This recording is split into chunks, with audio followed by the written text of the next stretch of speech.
नमस्कार दोस्तों, मैं अमित कुशवाहा GoToAdmission.com से। 12 साल पढ़ाई की हमने। क्लास 1 से लेके दूसरी, तीसरी, चौथी, पाँचवीं, छठी, सातवीं, आठवीं, नवीं, 10वीं, 11वीं, 12वीं। 12 बार फाइनल एग्ज़ाम दिए, 12 बार हाफ ईयरली एग्ज़ाम दिए। उसके अलावा हर महीने छोटे छोटे टेस्ट वगैरह देते रहे। क्यों?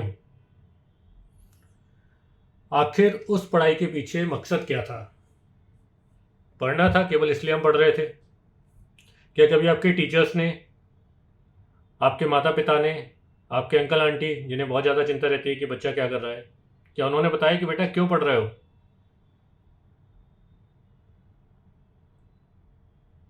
डॉक्टर बनना है इसलिए पढ़ रहे हैं, गुड।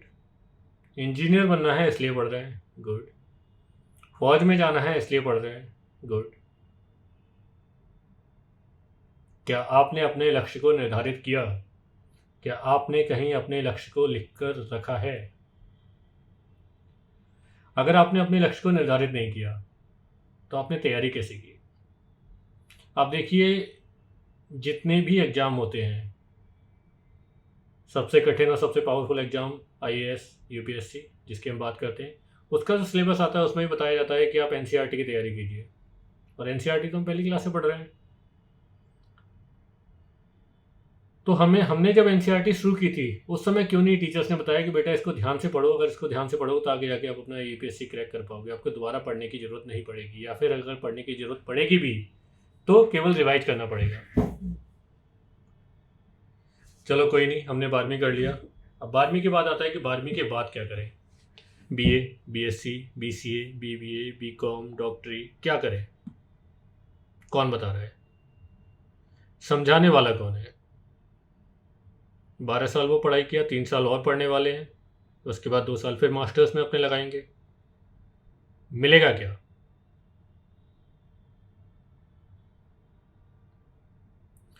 इन्हीं सारे सवालों का जवाब आपको अभी, जब आप क्लास 12th में हैं, तभी ढूंढना है।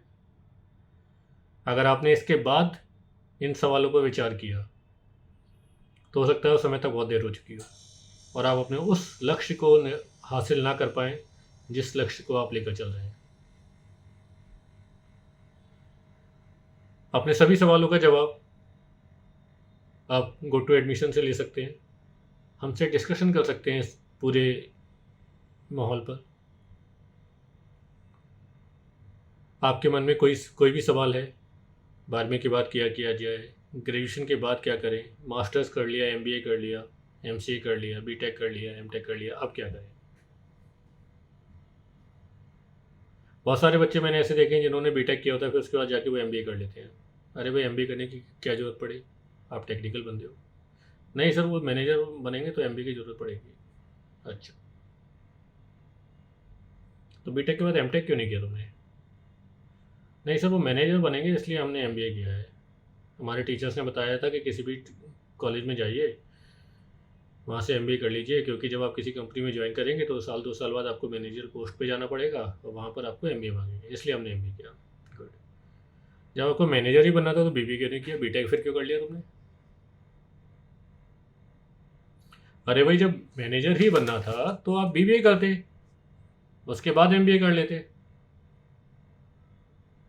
क्यों अपने अपने 4 साल आपने ख़राब किया, अपने माता पिता का पैसा कोचिंग में, स्कूल में बर्बाद किया?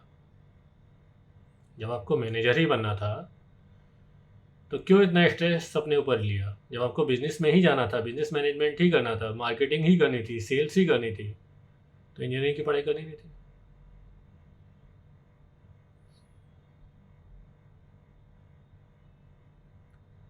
सर, मैं यूपीएससी करना चाहता हूँ और इसके लिए मैंने बीए सोचा है, तो बीए करूँगा। मैं 12th में तो मेरे पास पीसीएम है, लेकिन घर वाले कह रहे हैं कि यूपीएससी कर लो, आईएएस बन जाओ, और तुम ऐसा करो कि 12th के बाद बीए ले लो। अरे भाई, पूरी साल में 700-800 वैकेंसी हैं, 10 लाख बच्चे फॉर्म भरते हैं, 9,99,000 बच्चों को जानबूझ के फेल किया जाता है, इतना ज़्यादा कंपटीशन है। तुमने बीए कर लिया, बाई चांस नहीं हुआ तुम्हारा तो क्या करोगे? 4 या 5 कंपनियों के नाम लिखो जहाँ पर तुम्हें ये लगता है कि कंपनियां तुम्हें जॉब दे देंगी बीए करने के बाद, अगर 5 कंपनियों के नाम लिख सकते हो तो बीए कर लो, कोई दिक्कत नहीं है। लेकिन अगर आपको यूपीएससी में जाना है तो बीबीए करके जाओ, बीसीए करके जाओ, बीटेक करके जाओ, डॉक्टरी करके जाओ। ऐसे बहुत सारे उदाहरण हैं जहाँ पर कई सारे डॉक्टर्स ने यूपीएससी को क्लियर किया है। ऐसे बहुत सारे उदाहरण हैं कि आपने बीटेक कर लिया, उसके बाद आप यूपीएससी में जा रहे हैं। अगर यूपीएससी में सिलेक्शन नहीं भी हुआ तो कम से कम आपके पास प्राइवेट या गवर्नमेंट या सेमी गवर्नमेंट कहीं पर तो जाने के रास्ते होंगे। लेकिन अगर आपने बीए कर लिया, 3 साल लगा दिए, 2 साल यूपीएससी की, 3 साल यूपीएससी की तैयारी कर ली और नहीं हुआ, तो ऐसा कौन सा संस्थान है जो आपको जॉब देने को तैयार बैठा है? अब केवल गवर्नमेंट जॉब बची है आपके लिए। आप तैयारी करते रहो सीजीएल की, बैंकिंग की तैयारी करते रहो, पुलिस में तैयारी करते रहो, टीचर बनने के लिए बीएड करते रहो, टेट सुपर टेट निकालते रहो। आधी उम्र तो निकल जाएगी तुम्हारी।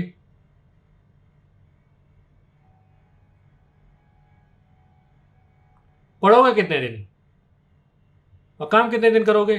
पैसा कब कमाओगे? और जब पैसा ही नहीं होगा तुम्हारे पास तो सर्वाइव कैसे करोगे? और 10 हज़ार की, 20 हज़ार की, 30 हज़ार की, 40 हज़ार की ही अगर तुम्हें जॉब करनी है तो 12वीं के बाद तो पढ़ने की जरूरत ही नहीं है। रियल एस्टेट एजेंट बन जाओ, कोई पढ़ाई लिखाई की जरूरत नहीं है बहुत ज़्यादा। एलआईसी बेचने लगो, मार्केटिंग में चले जाओ, सेल्स में चले जाओ। ऐसे हज़ारों उदाहरण हैं जहाँ पर लोगों ने केवल मार्केटिंग स्किल्स के ऊपर काम करके अच्छा पैसा कमाया। क्यों इतना टाइम वेस्ट कर रहे हो अपना, अपने घर वालों का पैसा भी खराब कर रहे हो? इसको समझने के लिए आपको सबसे पहले अपना लक्ष्य निर्धारित करना पड़ेगा कि आप करना क्या चाहते हैं, आप कहाँ जाना चाहते हैं, और जो आपकी मंजिल है उस मंजिल पर कौन कौन से रास्ते हैं जो आपको लेकर जाएंगे। अगर अपना लक्ष्य निर्धारित करके आप आगे पढ़ाई करोगे तो सही है। अपना लक्ष्य निर्धारित करके कोई भी काम करो, सफलता को जाओगे, सफलता मिलेगी तुम्हें। लेकिन लक्ष्य ही नहीं है तो क्या करोगे? एक काम कर सकते हो, मुझे फ़ोन करो। मेरा नंबर है 9810112877। कॉल करो मुझे, बात करो मुझसे, डिस्कशन करते हैं यार ये बात कि 12 साल तो लगा दिए, 3 साल और लगाने, 2 साल और लगाने, लाखों रुपए खर्च करना है, तो ये कर क्यों रहे हैं? मैंने ऐसे बहुत सारे संस्थान देखे जहाँ पर बीटेक हो रहा है, 20 लाख, 25 लाख, 30 लाख, 50 लाख रुपए ले रहे हैं, और जॉब कितने की दे रहे हैं? 5 लाख, 6 लाख, 7 लाख रुपए की। अरे यार, आप 20 लाख रुपए ले रहे हो, 25 लाख रुपए ले रहे हो, तो कम से कम बच्चे को उस लायक तो बना दो।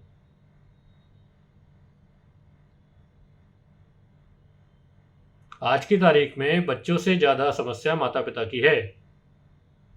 माता पिता ही ये नहीं समझने को तैयार हैं कि उनका बच्चा क्या करेगा। हमारी जो माता पिताओं से बात होती है, हमने तो बच्चे के ऊपर छोड़ रखा है, उसका जो मन करेगा वो करेगा। बहुत अच्छी बात है, लेकिन दुनिया तो आपने ज़्यादा देखी है। उसने जो करेगा वो तो करेगा ही करेगा, वो तो सही बात है।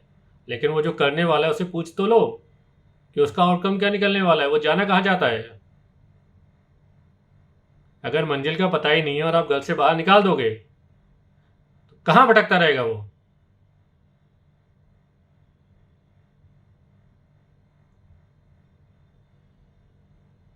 अगर आप चाहते हैं आपके बच्चे को एक लक्ष्य मिले, आपको समझ हो दुनियादारी की, आपको समझ हो कोर्सेज की, कॉलेजेस की, आगे पढ़ाई की,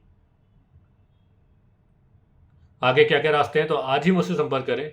मिले मेरे ऑफिस में आकर, मुझे अपॉइंटमेंट ले मेरे ऑफिस में फ़ोन करके, और जानिए कि कैसे आगे का रास्ता बनाया जाए। बच्चे के ऊपर सब कुछ छोड़ने से पहले आप समझ लीजिए कि आपकी भी जिम्मेदारी है, क्योंकि कल बच्चा अगर कल को भटकेगा तो आपसे ही कहेगा मुझे तो समझ नहीं थी, आपको तो थी, तो आपने क्यों नहीं समझाया मुझे। मैं तो अपने दोस्तों के आने के कहने पर चला गया, मेरे तो ताऊ जी ने बोला था इसलिए मैं चला गया, मेरे तो अंकल ने बोला था इसलिए मैं चला गया, आपने क्यों नहीं रोका मुझे। मेरी उन सभी माता पिता से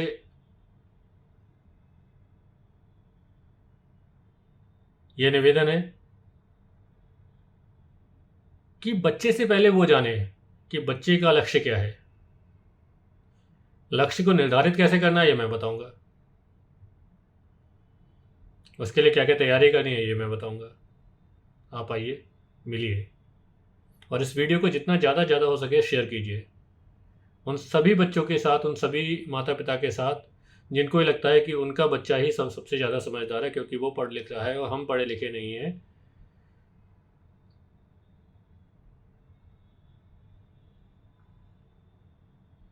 तो ये वार्निंग स्टेज है आप लोगों के लिए। कल के लिए बच्चा हाथ से निकल जाएगा, आप कुछ नहीं कर पाएंगे,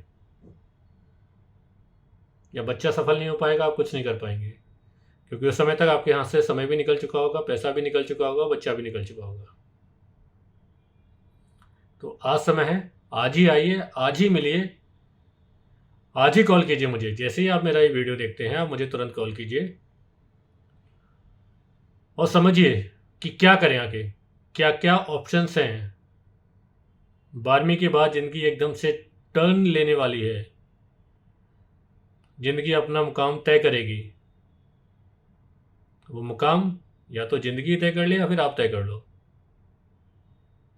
ज़िंदगी तो अपने आप आपको लेकर जाएगी किसी न किसी मंजिल तक, लेकिन क्या वो मंजिल आपके काम की है या नहीं है, ये देखना पड़ेगा।